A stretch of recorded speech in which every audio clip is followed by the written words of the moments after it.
Hello everyone and welcome to gate Adda 24/7। तो यार बहुत सारी बात की है एचपीसीएल के बारे में और इतनी सारी बात करने के बाद लोगों के मन में एक क्वेरी आ गई है कि सर एक हमको ना फुल एंड फाइनल प्लान बता दीजिए एचपीसीएल को क्रैक करने का। ठीक है, तो एचपीसीएल का मास्टर प्लान मैं आज यहाँ पे लेके आया हूँ। एचपीसीएल का मास्टर प्लान की how to crack HPCL master plan. ठीक है, complete strategy in one video. ठीक है, तो अगर मैं बात करता हूँ एचपीसीएल के एग्जामिनेशन की तो मेरे को लगता है कि आज से जो इसकी एक्सपेक्टेंसी है, ये एक्सपेक्टेंसी लगभग लगभग 3 महीने के अंदर आपको एग्जाम देखने को मिल जाएगा। ठीक है, देखने को मिले या ना मिले, हम 3 महीने के अंदर प्रिपेयर्ड रहेंगे इस एग्जाम को देने के लिए। 3 महीने के अंदर हम डेफिनेटली प्रिपेयर्ड रहेंगे इस पर्टिकुलर एग्जाम को देने के लिए। ठीक, अब अगर मैं बात करता हूँ इस पर्टिकुलर एग्जाम को देने की अगले 3 महीने में, तो यार यहाँ बहुत सारी कॉम्प्लिकेशंस हैं क्योंकि आपने गेट के लिए पढ़ा है, आपने ईएससी के लिए पढ़ा है, आपने बहुत सारे एग्जाम्स के लिए पढ़ा है। हो सकता है आप ए की तैयारी की हो सकता है आप जेई की तैयारी की हो। ठीक है, तो इस एग्जाम का पैटर्न ना अलग है,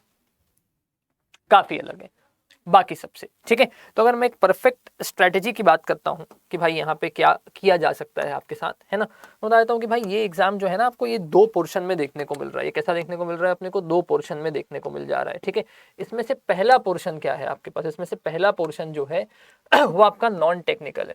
नॉन टेक्निकल, और ये आपके पास टेक्निकल है। ये आपके पास टेक्निकल है। ठीक है, अब गेम यहाँ पे ऐसा लाई कर रहा है कि अगर मैं नॉन टेक्निकल और टेक्निकल की बात करूँ, टेक्निकल तो काफ़ी हद तक के सॉर्टेड है क्योंकि 85 क्वेश्चन आपके पर्टिकुलर नॉलेज डोमेन से आपको पूछ देगा। 85 क्वेश्चन आपके अपने नॉलेज डोमेन से आपको पूछ देगा। ठीक है, बट अगर मैं बात करता हूँ आपके पास किसकी, अगर मैं बात करता हूँ आपके पास अपने नॉन टेक्निकल डोमेन की, तो यहाँ पे आपको देखने को मिलेगा 17 क्वेश्चन इंग्लिश। ठीक, 34 एप्टीट्यूड। ठीक है, और रीजनिंग 34।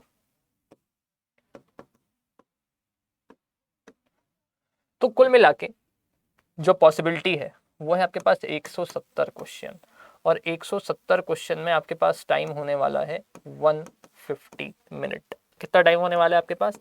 150 मिनट। ठीक है, 150 मिनट का आपको केवल टाइम मिलेगा। ठीक, इसका मतलब क्या? एक क्वेश्चन को आप 1 मिनट से भी कम वक्त दे सकते हैं। ठीक है, एक क्वेश्चन को दे सकते हैं कि आपको एक क्वेश्चन को 1 मिनट से भी कम वक्त देना है ना, इससे ज्यादा आपको नहीं देना है, आपको बहुत कम वक्त देना है। ठीक है, तो ये आपको देखने को मिल गया आपके पास यहाँ पे स्टोरी। अब क्या है यहाँ पे कि भाई जैसे इंग्लिश आपको देखने को मिल रहा है, तो मैं हो सकता है कि यार हर व्यक्ति का इंग्लिश उतना स्ट्रांग ना हो। अब हमको टारगेट क्या रखना है? लास्ट ईयर का इलेक्ट्रिकल का अगर आपको सीन बताऊं मैं, लास्ट ईयर का इलेक्ट्रिकल का सीन तो 140 142 कट ऑफ आपका टच कर रहा था, लेकिन सीट 20 के आसपास थी।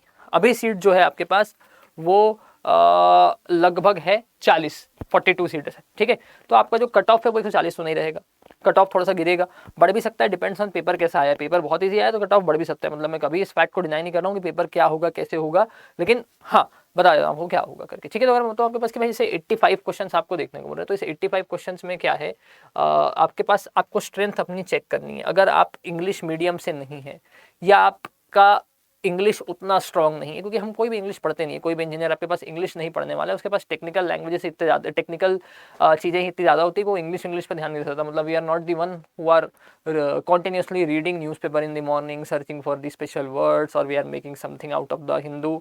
ना हम एडिटोरियल पढ़ते हैं, तो हमारा इंग्लिश वैसा स्ट्रांग नहीं होता। बट यहाँ पे जो डिफिकल्टी लेवल होगी इंग्लिश की, ये आपके पास उतनी नहीं होगी जितनी बाकी में होती है। अगर आप नॉर्मल रीडिंग भी करते आए हैं तो आपसे फिर इन द ब्लैंक्स वाले सवाल बन जाएंगे, कुछ मीनिंग्स आपको डेफिनेटली आते होंगे अगर आप इंग्लिश मीडियम से पढ़े हुए हैं। तो नहीं पढ़े हुए हैं तो आपको 10 नंबर को कहीं और मैनेज करना होगा, बट यहाँ पे 10 नंबर तो आएगा।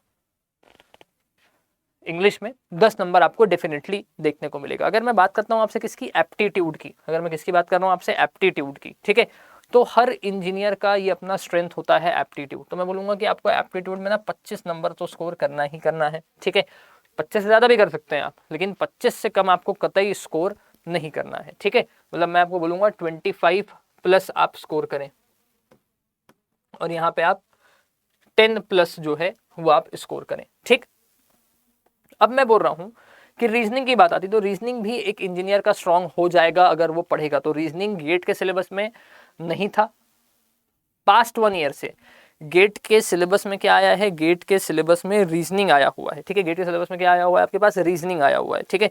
तो अगर गेट के सिलेबस में रीजनिंग आया हुआ है तो रीजनिंग आपको 25 नंबर आप यहाँ पे निकाल सकते हैं, ठीक है। तो 25, 25 और 25, तो आप यहाँ पे नॉन टेक में लगभग 60 प्लस स्कोर करने का प्लान कर रहे हैं, ठीक है। अच्छा, यहाँ पे आपको कुछ ऐसे बच्चे भी मिलेंगे जिन लोगों का ना इंग्लिश एक्सेप्शनली स्ट्रांग होगा, कुछ का तो होता है, कुछ का इंटरेस्ट होता है, लिटरेचर का पार्ट, इंग्लिश का पार्ट पढ़ना अच्छा लगता है लोगों को, न्यूज़पेपर। कोई ऐसा व्यक्ति निकला तो वो इंग्लिश में 16-17 नंबर मार देगा, मैं बता रहा हूँ, इंग्लिश बहुत ईजी आता है, 16-17 नंबर मार देगा। लेकिन आपको पता रहे कि भाई क्या आप वो हैं जो एप्टीट्यूड में ऐसा कारनामा कर सकते हैं, ठीक है। अगर एप्टीट्यूड में आप मार दिए फटाफट ऊपर के नंबर, तब तो मजा आ जाएगा, ठीक है। तो एप्टीट्यूड में आपको ये पता रहे कि भाई आपको इस नॉन टेक्निकल सेक्शन में 60 खड़ा करना है। अगेन आई एम सेइंग कि नॉन टेक्निकल सेक्शन जो है आपके पास, वो आपका डेफिनेटली स्ट्रेंथ का पार्ट नहीं होता, मैं मान लिया, क्योंकि बहुत इनडेप्थ नहीं पूछता। गेट लोग बिना नॉन टेक्निकल के भी निकाल देते हैं, है ना, क्योंकि 15 नंबर का आता है ना, उसमें भी मैथ्स वैथ्स वाला जो पार्ट होता है, मतलब एप्टीट्यूड वाला पार्ट होता है, वो बना लेते हैं इंजीनियर, तो 15 में 7-8 खड़ा कर लेते हैं, ठीक है। 6-7-8 तो डेफिनेटली खड़ा कर लेते हैं, है ना। तो हमको ये ध्यान रखना है कि हम नॉन टेक्निकल में फंसे ना, मतलब नॉन टेक्निकल में स्कोर इतना कम ना हो कि हमारे टेक्निकल के ऊपर बहुत बड़ा ना जाए। अगर आप नॉन टेक्निकल में 40 नंबर लेके आ रहे हो तो आप भूल जाना कि आपको सिलेक्शन होने वाला है करके, ठीक है। नॉन टेक्निकल में आपको लाना पड़ेगा 60-60 नंबर, ठीक है। तो 60 number is the benchmark. 25 plus मैंने यहाँ पे लिखा है, 25 प्लस मैंने यहाँ पे लिखा है, तो आपको अपने रीजनिंग और एप्टीट्यूड में से किसी एक को स्ट्रॉन्ग करना पड़ेगा। रीजनिंग और एप्टीट्यूड में से आपको किसी एक को स्ट्रॉन्ग करना पड़ेगा। अगर आप स्ट्रॉन्ग नहीं किए, देयर इज प्रॉब्लम। लेकिन आपको ये पूरा ट्राई करना है कि आप रीजनिंग और एप्टीट्यूड में से किसी एक को बहुत ज़्यादा अच्छे तरीके से क्या कर लें, स्ट्रॉन्ग कर लें। और अगर मैं बात करता हूँ बस टेक्निकल पेपर की, तो टेक्निकल पेपर में मैं आपको बोलूँगा 65 प्लस मारना है, ठीक है। क्योंकि टेक्निकल इंजीनियर हो आप, ठीक है, इंजीनियर हो आप, तो आपको टेक्निकल आना चाहिए, टेक्निकल आना चाहिए। टेक्निकल आपको आता होगा, टेक्निकल आसान आएगा, सिंगल लाइनर आएगा, पढ़ पढ़ के आपको आंसर मार्क करते जाना है, करते जाना है, करते जाना है। तो भाई यहाँ पे मिस्टेक मत करना। अगर आप टेक्निकल पेपर दे रहे हो तो टेक्निकल पेपर में 65 प्लस आपको स्कोर करना है। तो आपका स्कोर कहाँ दिख रहा है, आपका स्कोर आपको दिख रहा है 125 प्लस। मैं बता रहा हूँ कि एक अच्छा स्टूडेंट होगा, मैं अगर पेपर दे रहा होता तो मैं 70 प्लस के लिए अश्योर्ड होता अपने टेक्निकल में, ठीक है। 70 प्लस के लिए मैं डेफिनेटली अश्योर्ड होता। As a good student what I should plan, मुझको लगता है कि एज अ गुड स्टूडेंट मुझको लगना चाहिए भाई 70 नंबर मैं यहाँ पे लेके आऊंगा। अब आप अपना बाइफर्केशन देख लो इसमें, सर मेरा इंग्लिश वीक है, 5 आप यहाँ पे कम कर दो, लेकिन 5 मैं यहाँ पे बढ़ा लूंगा, ठीक है। तो 70 प्लस आपको एम करना चाहिए यहाँ पे, और 70 प्लस आपको एम करना चाहिए यहाँ पे। जिस स्टूडेंट ने ये एम कर दिया 70 प्लस यहाँ पे, 70 प्लस यहाँ पे, 140 नंबर ले आया, उसका सिलेक्शन कोई भी होने से रोक नहीं सकता है, ये आप अश्योर्ड रहें, ठीक है। तो आपको कहाँ प्रॉब्लम हो रही है, आपको अड्डा 24/7 से क्या हेल्प चाहिए, मतलब आपको रीजनिंग में हेल्प चाहिए, एप्टीट्यूड में हेल्प चाहिए। आप देख रहे हैं कि मॉर्निंग में बैचेस चल रहे हैं डेली रीजनिंग के, तो वो आप डेफिनेटली कमेंट करके बताएं, है ना, कि भाई हमको क्या करना है क्या नहीं करना है करके, ठीक है। उसके बाद फिर मैं आपको और बेटर गाइड कर पाऊंगा। कुछ भी आपको लगता है तो आप कमेंट करें, सर मेरा इंग्लिश स्ट्रॉन्ग नहीं है, what I should do, should I focus more on this, should I focus more on that, क्या मैं उसको छोड़ दूं। फ्यूल बैच आपके पास चल रहा है, ठीक है, फ्यूल बैच को आप कर सकते हैं, ठीक है। आपको अगर और बहुत ही स्पेशलाइज्ड प्रिपरेशन करनी है तो मैं बता देता हूँ आपको कि आप अड्डा के स्टोर पे चल दें, ठीक है, आप अड्डा के स्टोर पर चल दें, है ना।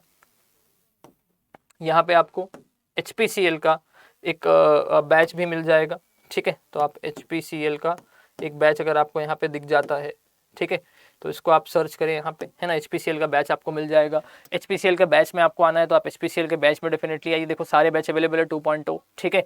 तो आप क्या कर सकते हो, आप जैसे इलेक्ट्रिकल के बैच पे गए, इलेक्ट्रिकल के बैच को आपने गया, है ना, और आपने बाय नाउ किया, ठीक है। बाय नाउ आपको प्राइस 2,999 दिख रहा होगा, तो आप कंटिन्यू कर सकते हैं यहाँ पे, ठीक है ना। बाय नाउ पे जाके आपको 2,999 दिख रहा है, आप क्या करें, यहाँ पे कूपन कोड लगा लें। कूपन कोड होगा मेरा, ठीक है, Y502, ठीक है। जैसे आप इसको लगाएंगे यहाँ पे आपको डिस्काउंट देखने को मिल जाएगा, 2489 में आपको ये बैच मिल जाएगा। अगर आपके माइंड में कोई भी डाउट है, आप फटाफट इस बैच में एनरोल कर ले, आपको एकदम कंप्लीट पर्सनल गाइडेंस मेरी मिल जाएगी, है ना। Y502 कोड का इस्तेमाल करें, मुझको स्क्रीनशॉट लेके भेजिए, yes I will add you in my WhatsApp group, ठीक है। यहाँ पे मैं आपको ऐड कर दूंगा और उसके बाद फिर अपनी प्रिपरेशन आप आराम से आसानी से कर सकते हैं। Okay, thank you so much.